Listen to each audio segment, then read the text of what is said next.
Hello everybody, it's your boy Proftrof and we're back again with another video. This is the Austrian wine poisoning down the rabbit hole.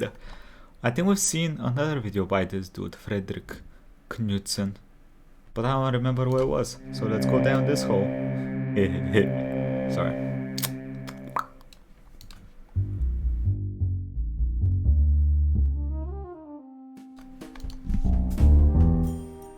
While known to many from the most affected areas, the 1985 Austrian wine poisoning is often a hazy memory to those in Europe and entirely unknown to those outside of it. When asked about it, people will mention the unwitting consumption of hazardous chemicals and a mass public panic, but the details will be muddled or contradictory. Okay. Most sources with precise information are left untranslated, and misinformation about the event is commonly repeated through English publications. So what was the Austrian wine poisoning? Let's find out.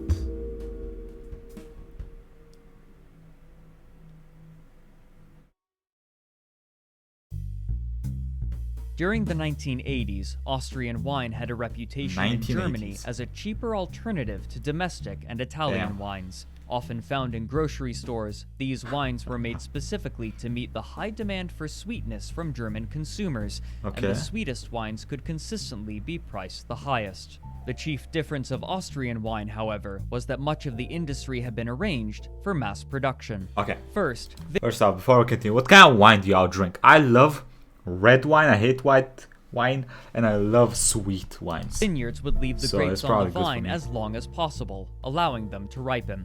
If left for long enough, the producers would gain the legal right to label their bottles as the sweet and lucrative Predikatswein. These ripened grapes would be harvested in late summer and shipped to manufacturers who would ferment the grapes in large vats. The resulting wine would then be transported to bottlers in bulk. The relatively high quality achieved by this process allowed Austrian winemakers to undercut the prices of older, smaller-scale wineries who were more established, and mass production made for a more reliable source of wine. But after years, this production grew from prosperous to suspicious. During the 1970s, the amount of Predikatswein being produced surpassed feasibility, and Austrian investigatory bodies began seeking warrants to test this mass-produced wine in order to discover precisely how these seemingly impossible numbers were being achieved. Without 9%. Evidence incriminating particular wineries, however, the courts refused to grant these warrants.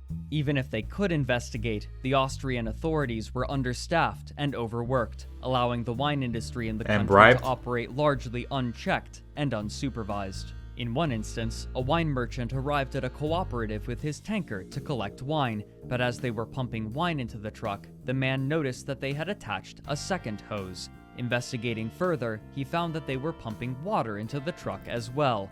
Enraged, the man refused to take the wine and approached the Austrian wine control, who told him that they would be unable to begin inquiries for another 6 weeks due to the massive amount of work they already had to perform. Wow. Finding this answer unacceptable, he then approached the Ministry of Agriculture, who revealed to him that there were only 18 inspectors tasked with overseeing approximately 60,000 companies. With such a state of affairs, there was little question that adulteration of wine, especially Predikatswein, had become widespread. In 1975, the Chamber of Labor and Employees in Salzburg, Austria, performed both chemical tests and expert taste tests on 76 different bottles of Austrian wine. And? Of them, only 23 were properly labeled and 56 were defective. But what investigators couldn't have known was what do they define as defective though? Precisely how large the problem had grown, or how far winemakers would go to make a profit.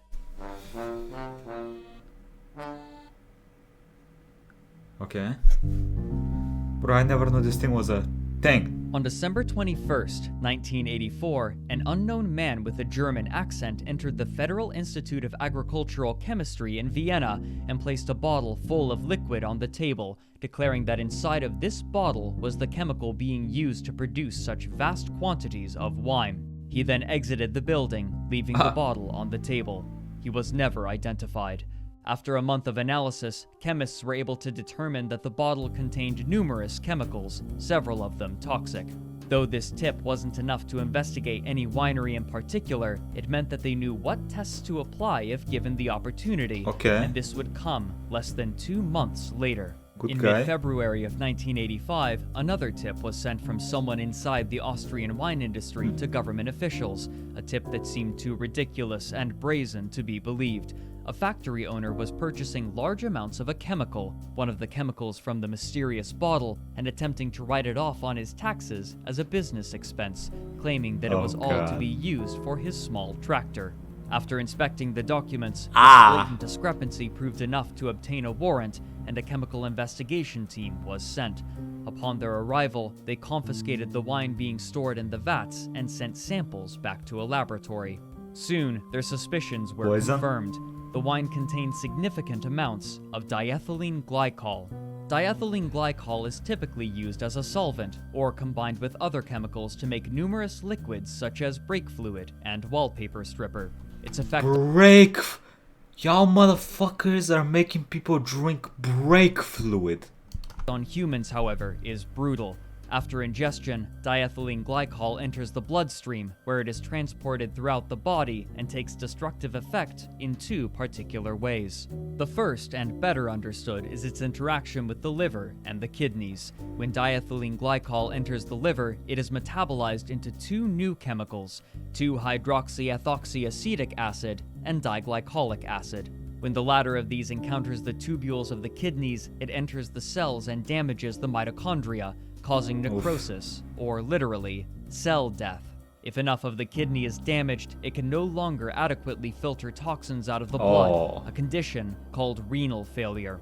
This eventually leads to metabolic acidosis, where the blood becomes too acidic for the body to use. The second and more poorly understood effect is that on the nervous system. Through mechanisms apparently still unknown, ingestion of diethylene glycol causes damage to the myelin sheath and axon of nerve cells, making them unable to properly carry electrical signals. Unchecked, this can lead to permanent paralysis, either partial or complete. Studies— Bro, why did it take this long for them to fucking find this shit out? How many? They are making so many bottles. Of people affected by diethylene glycol showed that nearly every single neuron was damaged by the poisoning to some degree. Though the amounts found in this wine were small enough not to cause acute poisoning, long-term consumption can cause the same effects and lead to organ and brain damage. While adding diethylene glycol to wine was unorthodox, the reasons for doing so were easy to glean. Wines with added sugar were worth less, and tests were often performed to make certain that no additives were being used without proper labeling. This meant that, to sweeten wine without reducing profits, another chemical would have to be used, one that was more difficult to detect. Diethylene glycol was poorly understood at the time, the tests for it were rudimentary, and most importantly, it was sweet. In small enough amounts, the effects of poisoning could be minimized while adding a noticeable amount of sweetness, body, and aroma, and if someone did suffer the effects of poisoning, it would be difficult to trace the source back to the wine. By this method, wine sellers could enhance lower quality wine to mimic Predikatswein. At the time, the chemical investigation team assumed that this was an isolated incident, limited to cheap, mass-produced wine, but as the weeks progressed, this optimistic assumption proved drastically incorrect. How many people died of this With this wine confiscated, investigators began searching for more wineries who may have performed similar adulteration, but as they did, a parallel incident began occurring across Austria.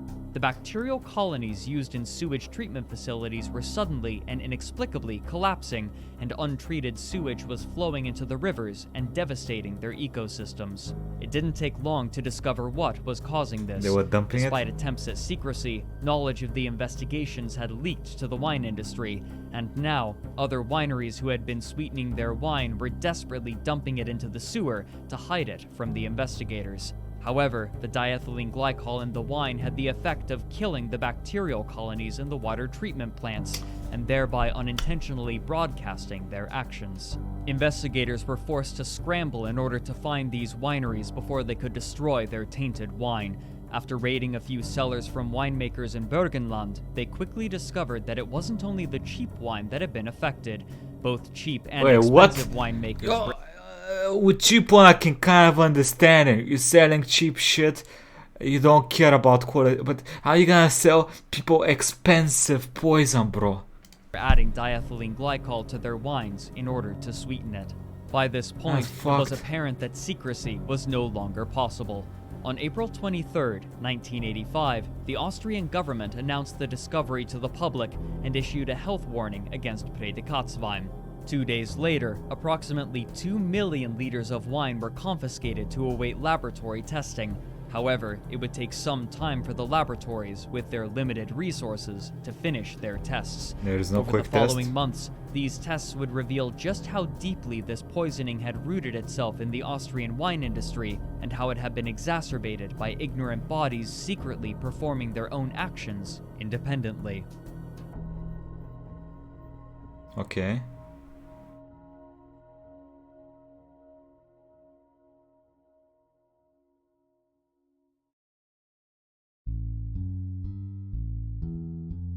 While there was little news over the next few months, those chemists tasked with testing the wine were understaffed, overworked, and woefully disorganized. In some instances, a single sample of wine was tested 100 times due to poor communication, and the number of samples had been... How poor must your communication be? How do you test it 100 times? Just put a sticker on it. Test it. So quickly that testing all of the wine became impossible with contemporary methods, with or without proper organization. These chemists also realized that, since the government had announced their investigation, the poisoners now had the opportunity to hide their work by diluting the affected wine before it could be confiscated. And so, the chemists settled on a different plan.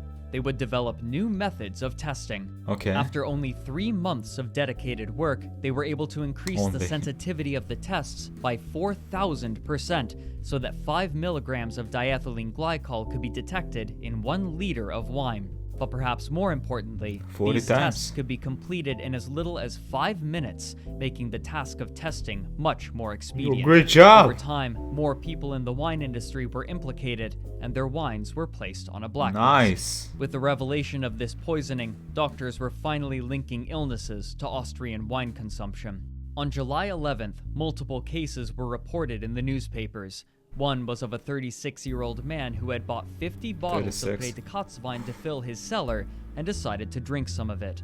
That same night, he began suffering from stomach cramps and his body began shaking. Damn. Another man drank a bottle of Predikatswein over the course of a number of evenings, until eventually he started vomiting and suffering from kidney stones. The following day, July 12th, a report was released about a family who had gathered for their 77-year-old grandmother's birthday party, and the 11 adults all shared not the grandma bottles of Predikatswein. By the next day, each of them was feeling nauseated and dizzy. Another case emerged later that month, which was far more dire. 4 years before the tests for diethylene glycol began, a retired German man had been on vacation near Vienna, where he drank large amounts of sweet wine, then bought another several liters to take back home with him to Munich. During his return journey, however, he began suffering from severe kidney pain and nausea, for which he was admitted to the hospital. There, his condition worsened until finally, his liver failed completely. The doctors were able to deduce the cause of his illness: glycol poisoning, which had come from the large amount of wine he had ingested. Damn. The newspapers initially reported him as the first confirmed death of the poisoning, but this was refuted a few days later when the man provided an interview to a competing newspaper, in which he dryly noted, "I am fine now," and recounted his poisoning from 4 years prior.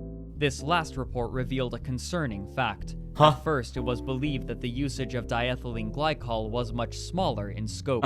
This event showed that wineries have been adding the chemical to their wines for over 5 years, and as laboratories continued testing... Who knows how many people they fucked over with this?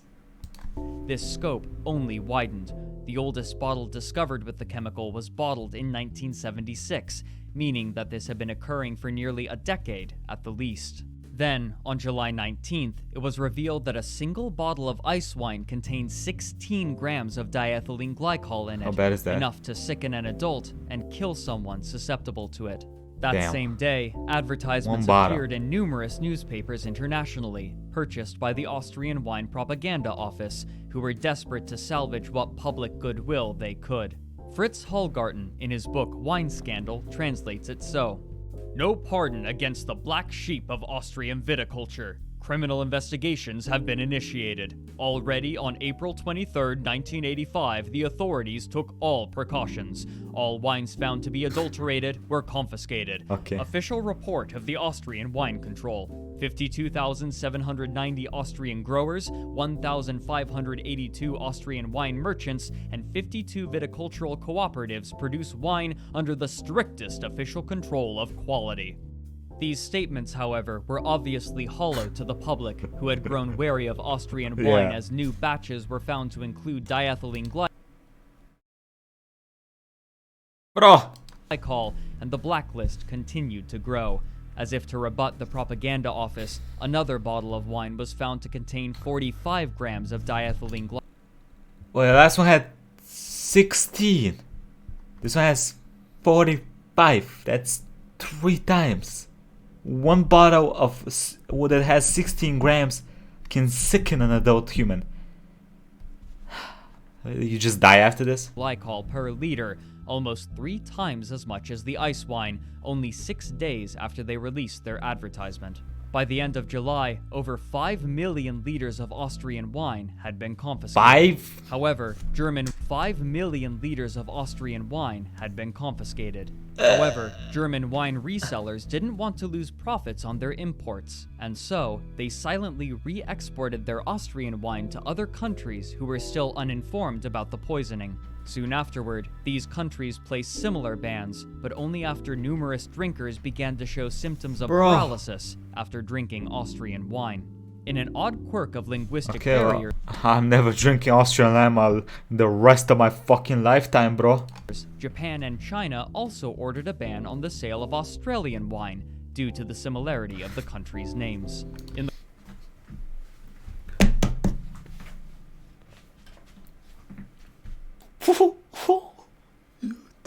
What's wrong with y'all?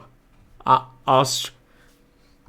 the course of testing this wine, numerous other scandals were inadvertently discovered, such as the fact that much of the wine market wasn't wine at all, but a special concoction named Kunstwein, which tastes remarkably similar to actual wine, yet contains no grapes. Supposedly, one company was making 100,000 liters of it every month. Around 1980, Kunstwein makers had begun adding diethylene glycol as well. You should not take every new trend, you fucks. But other scandals were of much more dire consequence. How? One explained the devastating effects that some people were experiencing from the glycol. One of the known treatments for diethylene glycol poisoning is ethanol, better known as the alcohol normally found in drinks. Ethanol reacts with the same liver enzymes as diethylene glycol, and if the enzymes are occupied by the ethanol, then the glycol can pass through the liver without being transformed into the toxic diglycolic acid, whereafter it is safely expelled from the body. This meant so if you drink the poison wine and a normal alcohol, you're fine? And that, ideally, the ethanol in the wine would help counteract the toxicity of the diethylene glycol, and likely did in many cases.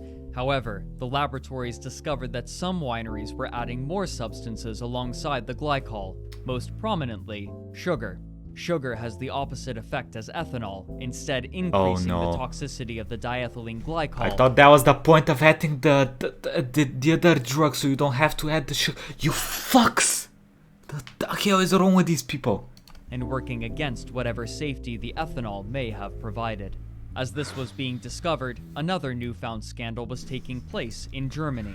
After diethylene glycol was found in wines that had been exported, Austrian winemakers claimed that German wine distributors were the ones who must have added the chemical after importing it, despite the clear evidence to the contrary. To refute these claims, the German government tested German wines, surmising that if this adulteration was being performed by these companies, it was unlikely that they would limit it to only Austrian wines. During testing, however, something odd was discovered. Some bottles showed small amounts of diethylene glycol, much smaller than what was in Austrian wines.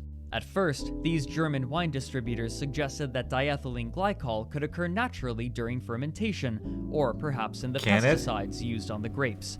Chemists quickly refuted these possibilities. Then they attempted to blame the Austrian wines for contaminating their tanks, but these... yeah, a little bit of the Austrian wine just jumped into the German wine, and what the... supplies were thin. Come on. Such contamination would only result in trace amounts of diethylene glycol, not the 20 to 30 milligrams that were appearing in these bottles. The reason was simple and was admitted by multiple sellers. They had secretly been mixing their German wines with Austrian wines to enhance the flavor. In the meantime, the German government blocked 10 billion liters of wine from entering the country any further. But another revelation was perhaps more concerning. Toward the end of July... Bro, this is like the 10th time we have a more concerning revelation. What is next? Nuclear wine? Please don't say there's fucking nuclear wine. Stop, please. It was discovered that diethylene glycol had been intentionally added to grape juice at a concentration of 1 gram per liter. Wait, 1 gram per... Okay, it don't sound too bad, it's still fucking poison. And it's juice. Kids drink that. I mean, I drink juice, okay? Shut the fuck up.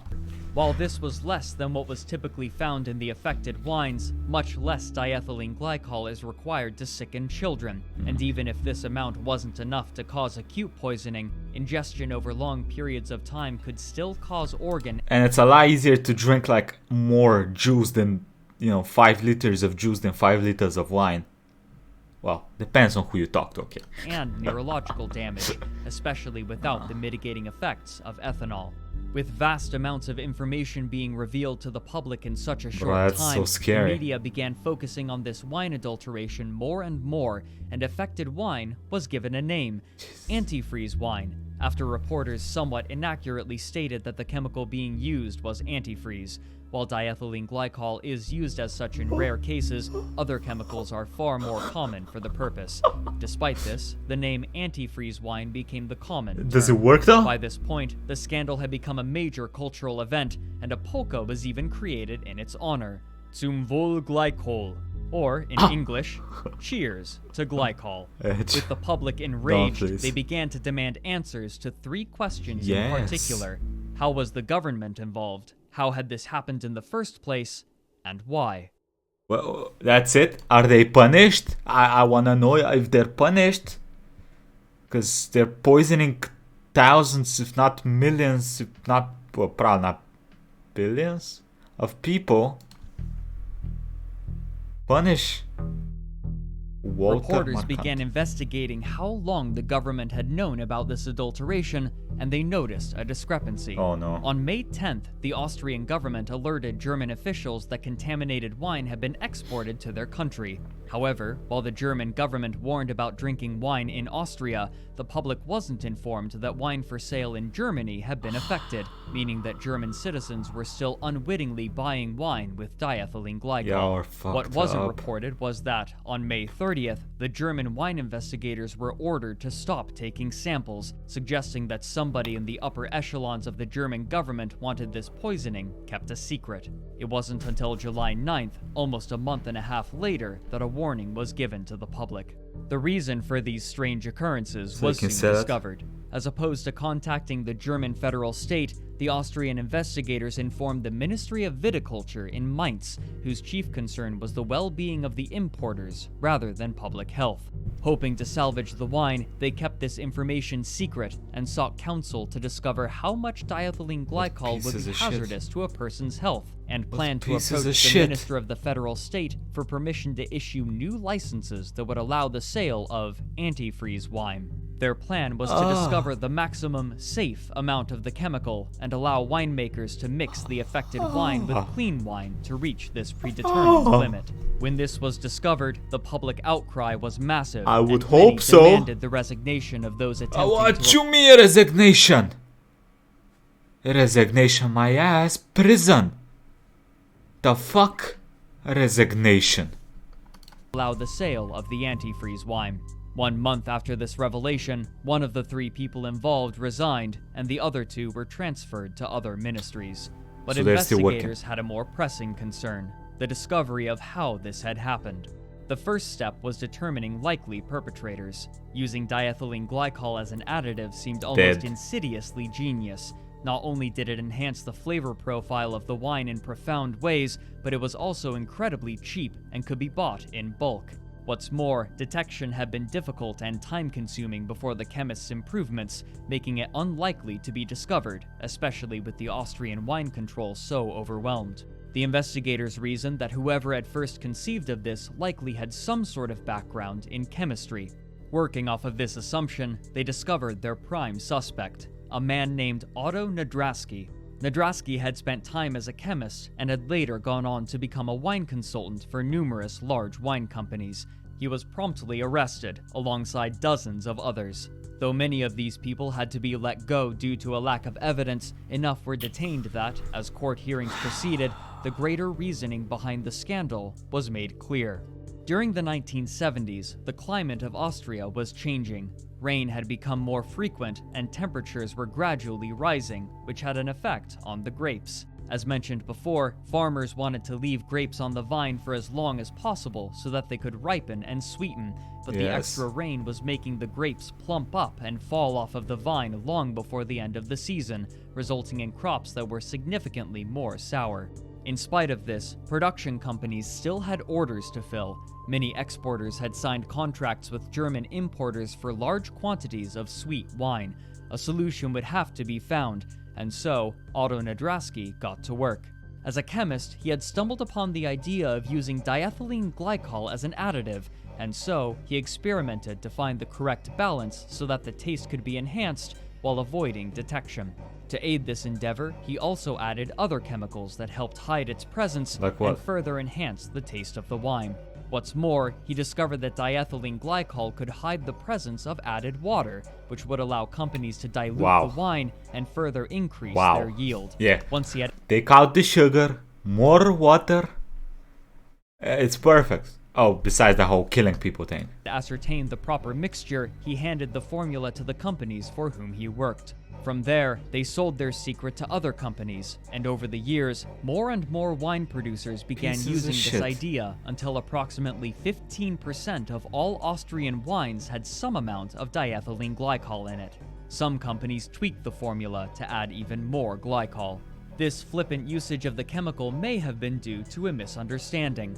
While mass poisonings had occurred in other countries before, the toxicity of diethylene glycol was poorly understood, and in court, multiple wine merchants professed that they had researched diethylene glycol before using it and found no literature to suggest that it was poisonous. Therefore, they felt morally confident adding it to their wine, despite the inherent duplicity. When inspectors learned of this trick, producers frantically tried to hide their affected wine. The federal government had stated the names of the two companies that had initially been discovered using glycol, which gave their suppliers time to hide or destroy their wine. Some, as mentioned previously, had dumped theirs into the sewer, but when this only broadcast their usage to the authorities, others realized that something else would have to be done. Wineries began to run their own tests in order to discover whether the equipment could detect the amount of glycol that they were using, hiding the results in neighboring businesses in case they were raided. By their calculations, they would need to dilute the affected wine with 10 parts unaffected wine in order to avoid detection, but this immediately became a problem. None of the wineries had that much unadulterated wine. Bro, fuck y'all. How y'all have so much poison wine that you don't have normal wine to dilute it? What the There was no way for them to know what other companies had added glycol to their product. If they bought from another winery, they risked making their wines even more toxic and having even more antifreeze wine in their possession. In the end, this proved pointless as the chemists devised their new methods of detection and many of the culpable parties were arrested. Though court proceedings would take another 12 years, the scandal itself was finally over. But in the meantime, the rest of the wine industry was left to salvage what they could of their livelihoods.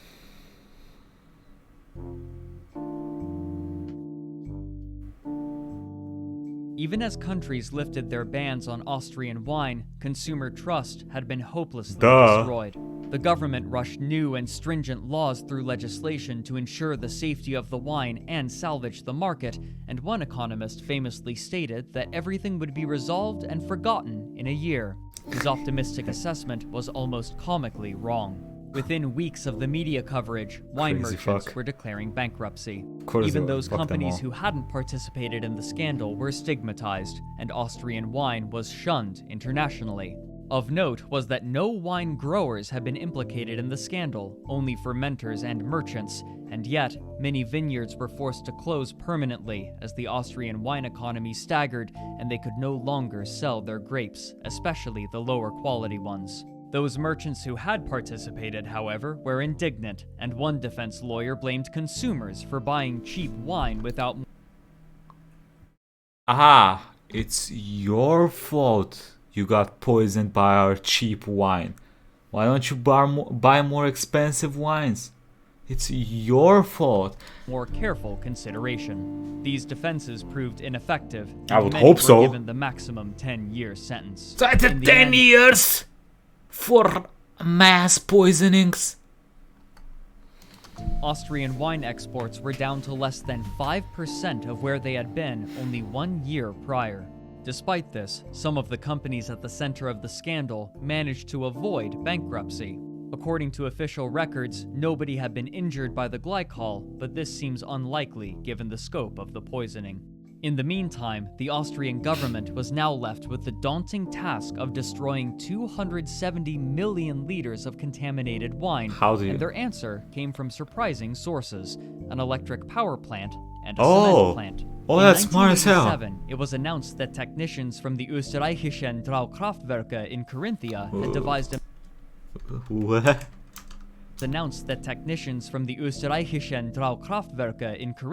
had devised a method for burning the wine to produce electricity. Similarly, a cement plant had retrofitted their furnaces to permit the use of wine as a coolant, in this manner, all of the wine was gradually destroyed. Nice. With the poisoning concluded, the country set about rebuilding their industry.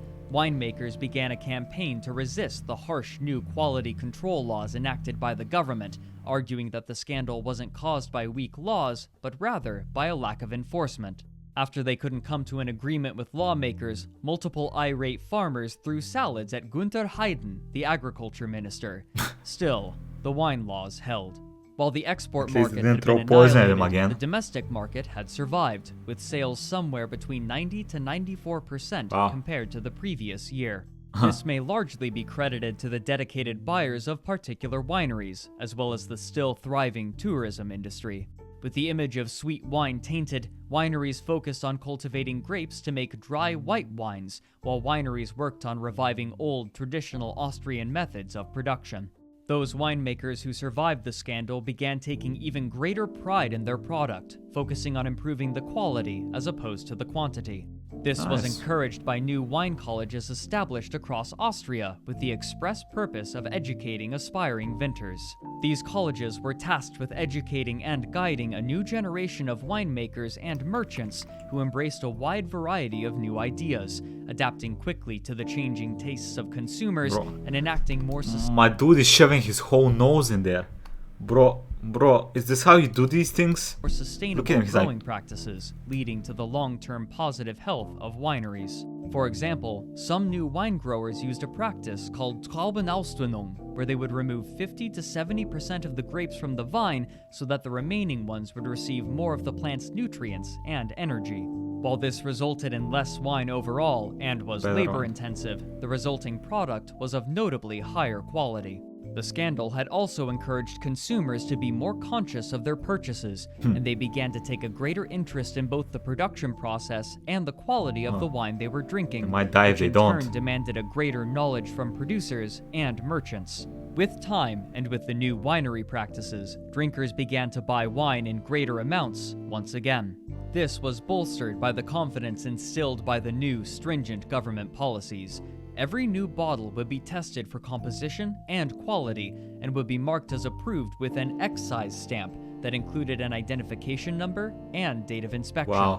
It would be 16 years before the export market reached the levels of profit they once had, but by the time they did, their reputation had been radically altered.